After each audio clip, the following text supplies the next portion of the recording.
Baby Rowan's breathing stuttered like a question no one wanted to answer. Mara Elling pressed her palm against the incubator glass in the Phoenix NICU, feeling the cold seep into her bones the way fear always did. Familiar, unwelcome, inevitable. She noticed the baby's breathing was wrong in the way survivors notice danger, instinct sharpened by years of watching adults fail children. The monitors sang their electronic lullabies, while something deeper than protocol screamed inside her chest. Hours later, Dr. Caleb Shaw's voice on the phone carried a weight that made her stomach turn. Subscribe to discover what the hospital director knows and what Mara will risk to protect an innocent life. The fluorescent lights in the Phoenix Children's Hospital NICU hummed with a frequency that lived somewhere between comfort and warning, casting everything in a bluish glow that made even healthy skin look fragile. Mara Elling moved through the rows of incubators with the practiced quietness of someone who understood that noise was violence in this space, her sneakers squeaking softly against linoleum that had been mopped so many times, the pattern had faded to suggestion. She had worked the night shift for 3 years, long enough to recognize the particular quality of silence that meant everything was fine, and the different, thinner silence that meant something was breaking. Tonight felt like the latter, though she could not yet name why. The air conditioning rattled in its housing above Bay 7, where baby Rowan lay beneath warming lights, his chest rising and falling in a rhythm that made Mara's own breathing pause mid-inhale. She approached his isolette slowly, the way you approach a window ledge when you are not sure the glass will hold. Her gaze fixed on the small form wrapped in hospital cotton that smelled of antiseptic and something sweeter, something almost like hope. Rowan was 11 days old, born 6 weeks premature to parents whose names appeared on donor plaques in 3 different hospital wings, and Mara had cared for him since his second night earthside, when his primary nurse called in sick. His skin had pinked up nicely over the past week. His feeding tube feedings increased from 15 to 30 milliliters, all the markers trending toward discharge within a month. But tonight, his breathing had changed. It was subtle, the kind of shift that might not register on a monitor calibrated for averages, the kind of thing only a human watching another human could catch. Each inhale came a half-second too late. Each exhale pushed out with slightly too much effort, like he was remembering how to breathe rather than simply doing it. Mara's stomach tightened into a fist. She checked the pulse oximeter clipped to his impossibly tiny foot, the red light glowing through translucent skin that revealed the delicate architecture of veins beneath. 94% oxygen saturation, within normal range, technically. The respiratory rate monitor showed 42 breaths per minute, also within parameters for a preemie. Yet Mara's hands moved to the stethoscope around her neck without conscious decision, muscle memory overriding protocol that said measurements mattered more than instinct. She warmed the diaphragm against her palm before placing it gently on Rowan's ribcage, listening past the mechanical beeps and distant conversations to the wet, struggling sound of his lungs. There it was, a faint crackling on the left side, like tissue paper crumpling in slow motion, rails, early pneumonia or fluid accumulation, or a dozen other possibilities that required intervention now. Not after the next scheduled rounds. She straightened, scanning the bay for Dr. Patel, the neonatologist on call, but his tall frame was absent from the floor. She would have to page him, document her findings, follow the chain of command that protected everyone except the patients when things went sideways. Mara returned her attention to Rowan, whose eyes moved beneath purple-veined lids in whatever dream state occupied a brain, still forming its first neural pathways. She wondered if infants could feel fear, or if that particular poison only infected consciousness after language taught you to name it. She had been afraid for as long as she could construct memory, a foundational terror that lived below thought in the place where the body kept score. Foster care had trained her to recognize adults who looked without seeing, who performed care while thinking about what they would eat for dinner or whether their parking meter had expired. She had promised herself, somewhere around age 14, in her 9th placement, that if she survived to adulthood, she would never be one of those people. It was why she became a nurse instead of following the statistical likelihood toward addiction or incarceration, or simply fading into the anonymous struggle of minimum wage and mistrust. It was why she worked nights when the hospital felt most like what it actually was, a building full of bodies trying not to fail each other. She pulled out her phone to page Dr. Patel, thumbs hovering over the keypad as she mentally composed the message that would sound concerned without being alarmist, professional without diminishing her instinct. Before she could type the first word, her phone buzzed with an incoming call from an internal extension she did not recognize. She glanced at the screen. Director's office. Her pulse kicked up in a way that had nothing to do with adrenaline and everything to do with the old, animal fear of authority figures who summoned you into closed rooms. Dr. Caleb Shaw rarely called the floor directly, his domain existing several layers of bureaucracy above the hands-on chaos of patient care. She let it ring once more, while she checked Rowan's monitors again, as if the numbers might have changed in the 30 seconds since she last looked. They had not. She swiped to answer, pressing the phone against her ear while keeping her eyes on the baby. "Mara Elling," she said, her voice steady despite the slight tremor in her hands. Dr. Shaw's voice came through the line with a strange flatness, the tone of someone delivering information they wished they did not have to deliver. "Mara, I need you to come to my office. Now, if possible. It is about patient Rowan Hale." The words landed like stones in still water, sending ripples through every assumption she had built about this shift, ending the way shifts usually ended, tired, caffeinated, unchanged. She opened her mouth to tell him about the rails, about the breathing pattern that had pulled her across the room like a magnet pulls iron. But something in his voice stopped her. This was not a conversation about medical intervention. This was something else, something that tasted like metal on the back of her tongue. And suddenly, the space between her and the door to his office felt vast and treacherous as open ocean. The walk from the NICU to the administrative wing felt longer than geography justified, as though the hospital itself had stretched to give Mara time to imagine every possible reason for the summons, each scenario worse than the last. She moved through corridors she usually avoided, past framed photographs of philanthropic galas and bronze plaques honoring donors whose contributions bought naming rights to surgical suites and research labs. The Hale family name appeared 3 times in the span of 20 feet.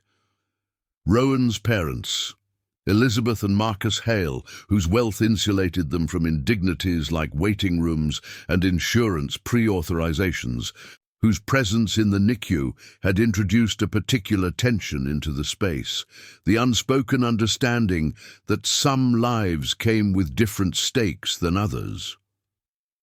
Mara had felt it the first time Elizabeth Hale looked at her, the brief calculation in those expensive eyes, assessing whether a nurse from an obviously working-class background could be trusted with her genetically precious son. The memory made Mara's jaw clench as she reached the elevator bank.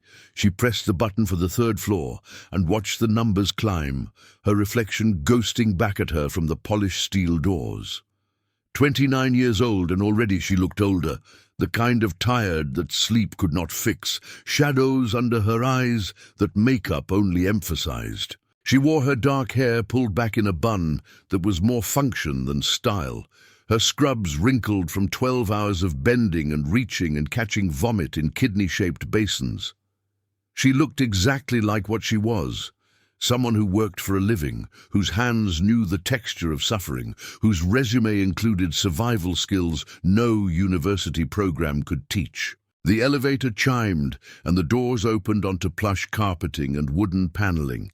the aesthetic shift from clinical utility to corporate comfort so abrupt it felt like crossing a border into a country that spoke a different language.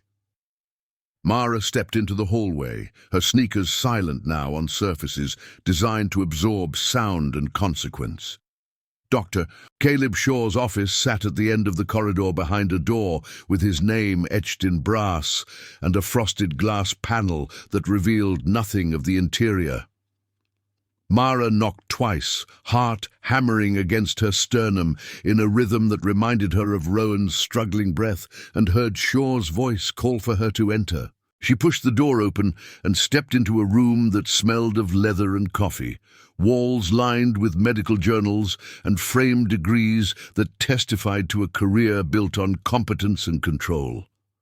Shaw sat behind a mahogany desk that looked like it had been carved from a single tree, his hands folded in front of him in a posture that attempted calm but radiated anxiety. He was 42, attractive in the way men with authority often were, silver threading through dark hair at his temples, lines around his eyes that suggested sleepless nights spent making decisions other people had to live with. He gestured to the chair across from him, and Mara sat, her spine refusing to touch the backrest. "Thank you for coming so quickly," Shaw began, and Mara heard the rehearsed quality of the words, the way people sound when they have practiced a difficult conversation in their heads until the spontaneity died. "I will get straight to the point because I know you need to get back to your patients. There has been—" He paused, selecting his next words with visible care. "A concern raised regarding baby Rowan's care. Specifically, about a medication administration error that may have occurred during the shift change 2 nights ago."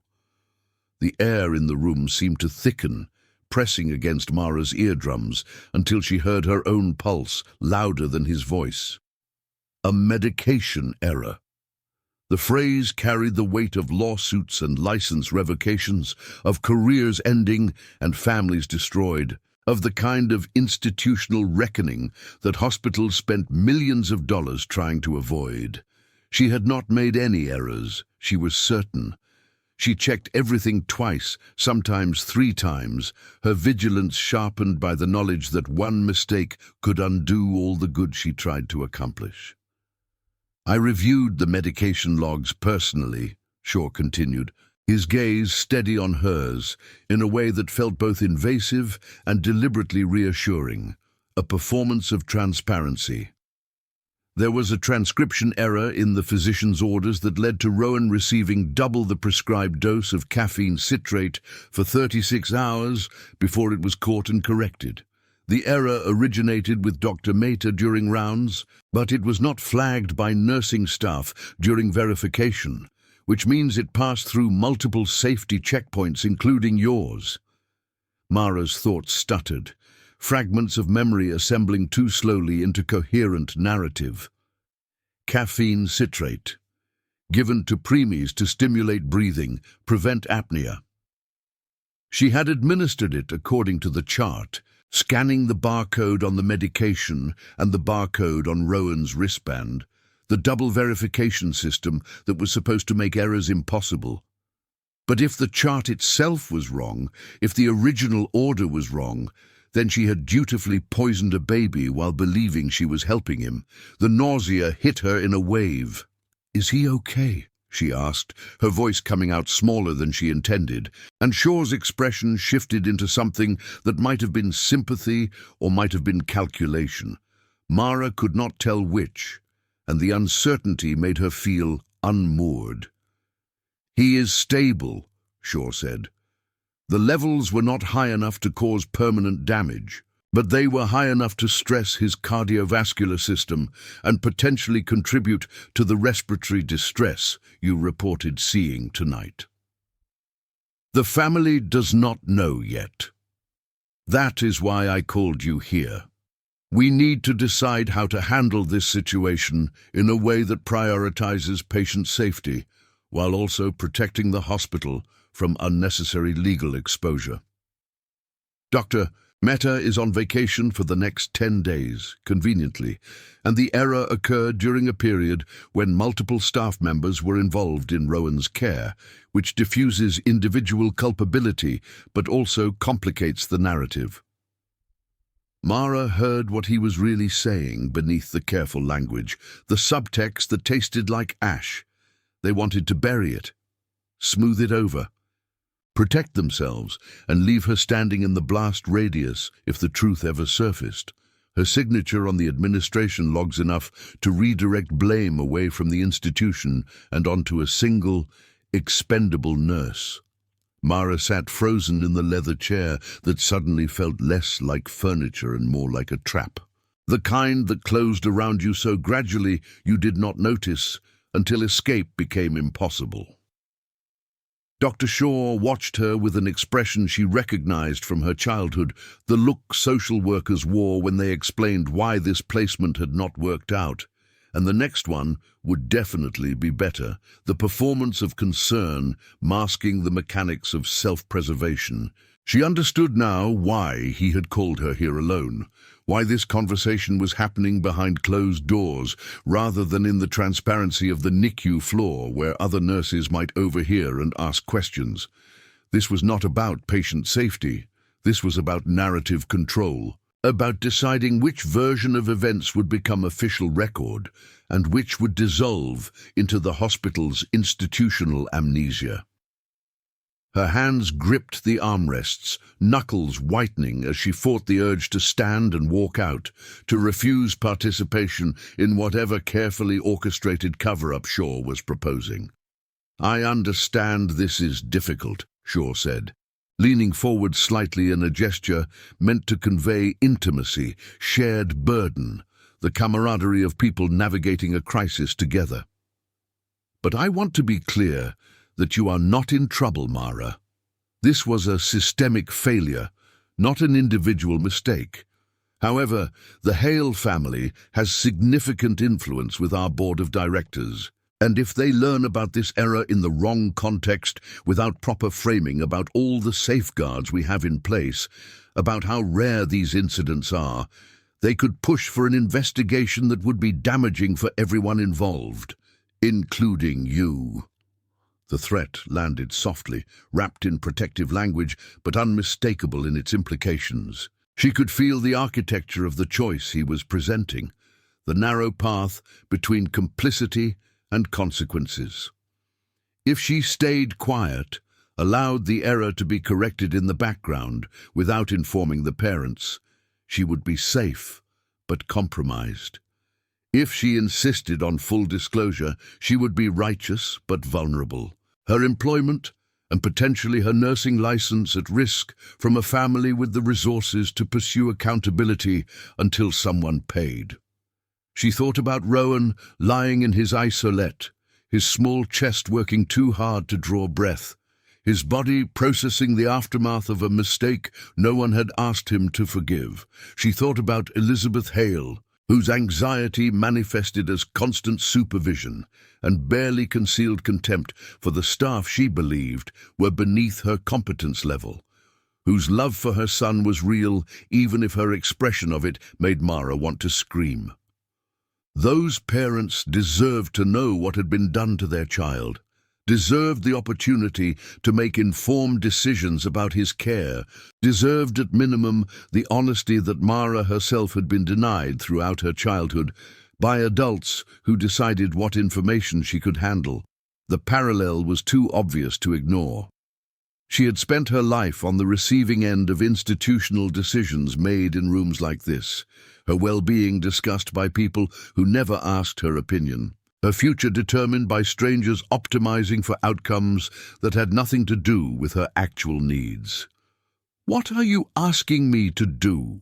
Mara said, forcing the question into the space between them, making Shaw articulate the thing he was dancing around so carefully. His jaw tightened almost imperceptibly, the only crack in his composed facade. "I am asking you to trust that the medical team is handling this appropriately.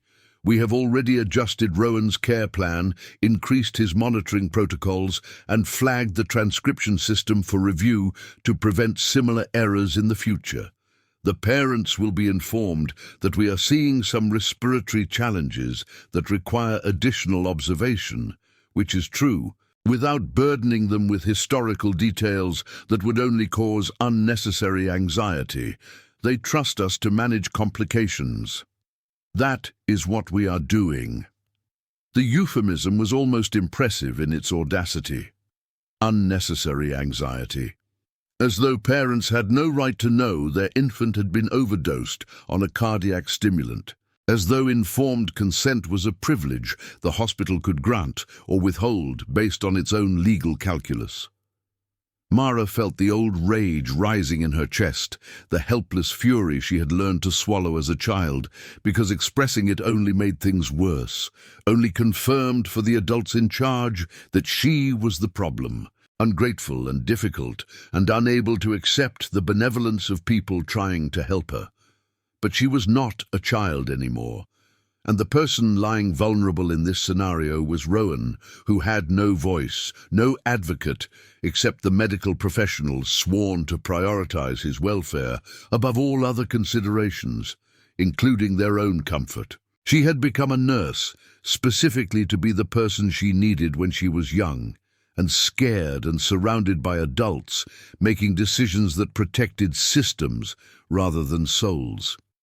If she stayed silent now, if she let institutional pressure override moral clarity, then everything she had survived and everything she had built in the aftermath would be rendered meaningless. She would become exactly what she feared most, another person who looked away when it mattered.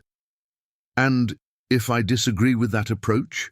Mara asked quietly, the question landing in the room like a stone thrown through glass, shattering the pretense of collaboration. Shaw's expression hardened, the warmth draining from his features as he recalculated her usefulness versus her liability. "Then I would remind you that you signed the medication order," he said, his voice losing its careful gentleness and taking on the flat authority of someone accustomed to being obeyed.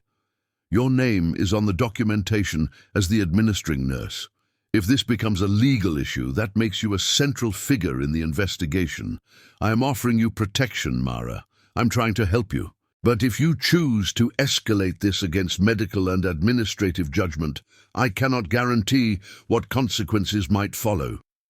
The nursing board takes medication errors very seriously, even when they originate from physician mistakes. Your career could be over before you turn 30. Is that really the outcome you want?" The threat was explicit now, no longer cushioned by euphemism, and Mara felt the weight of it settle on her shoulders like a physical thing, heavy and suffocating and entirely familiar. Mara left Shaw's office without giving him an answer, her body moving on autopilot through corridors that seemed to narrow around her.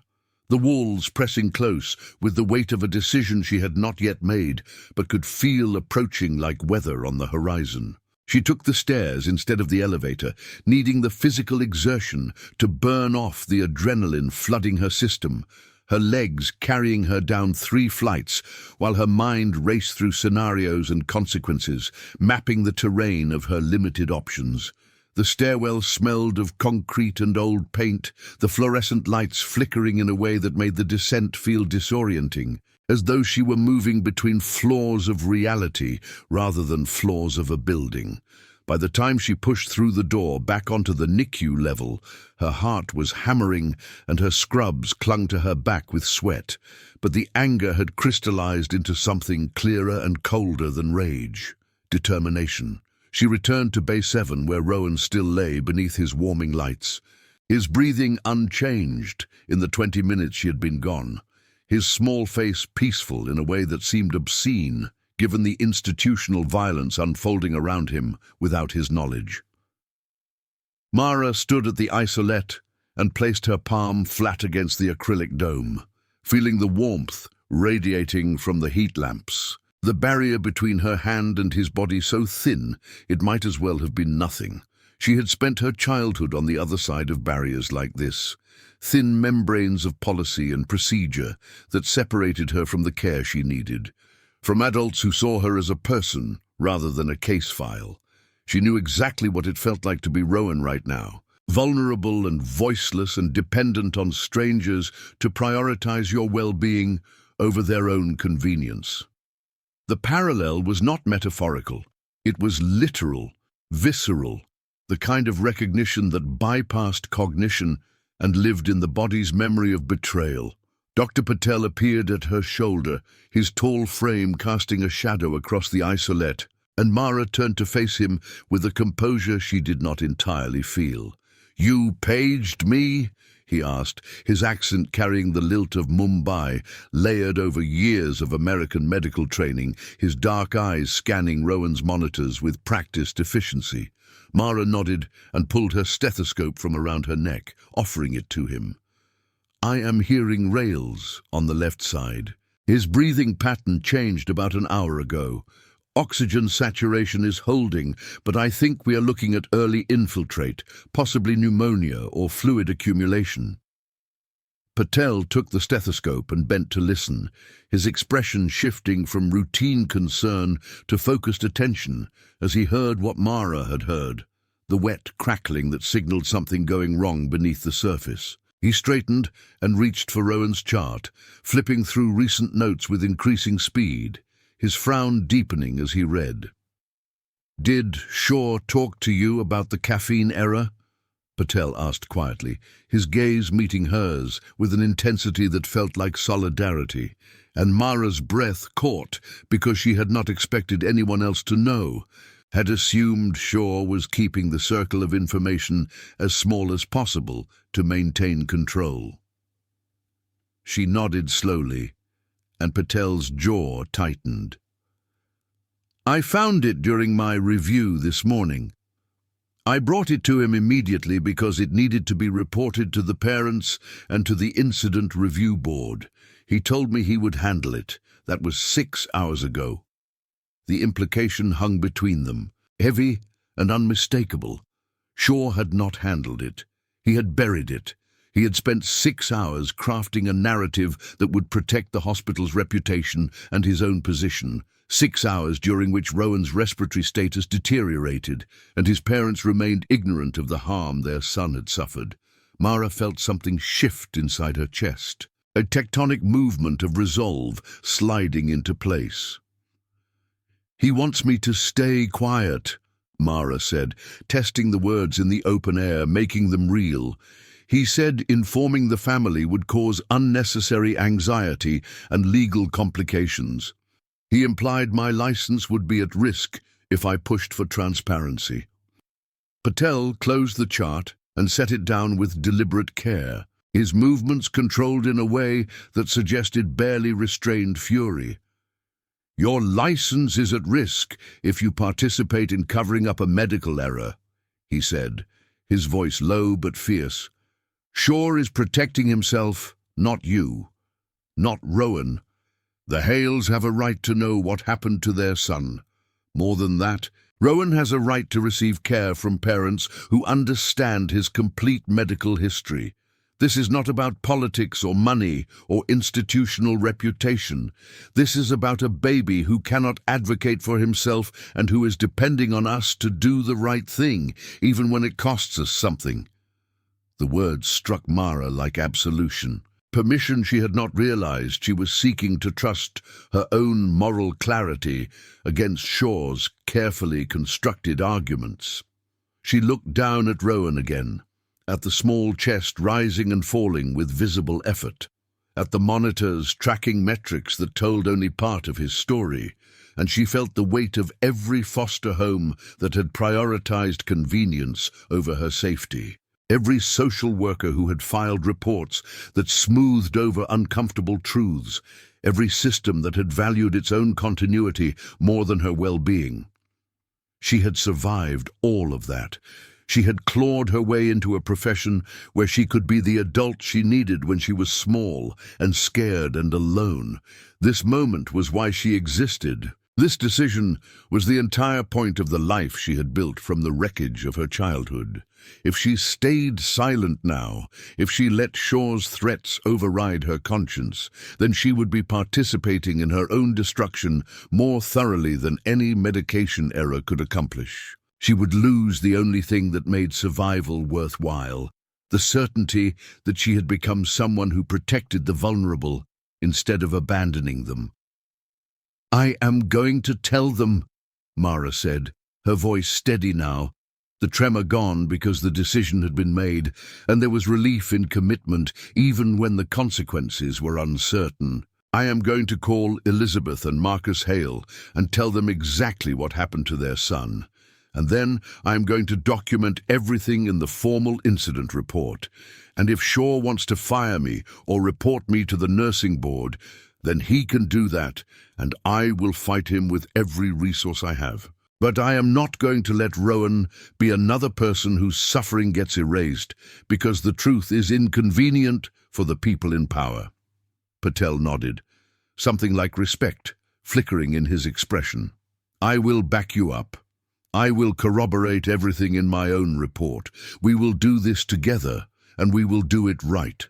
Mara felt tears prick at the corners of her eyes, not from sadness, but from the overwhelming relief of not being alone in the moral wilderness, of finding someone willing to stand with her against institutional pressure. She reached out and squeezed Patel's forearm briefly, a gesture of gratitude and solidarity. And then she pulled out her phone and scrolled to the Hale family contact information that every primary nurse kept for emergencies. Her thumb hovered over Elizabeth's number for only a moment before she pressed call, and as the line rang, she looked at Rowan one more time, committing his small face to memory, this infant who had no idea he was the catalyst for a reckoning that would ripple through lives and careers, and maybe, if they were lucky, through the calcified conscience of an institution that had forgotten its purpose. The phone clicked as someone answered, and Mara took a breath and began to speak the truth that would cost her everything except her soul.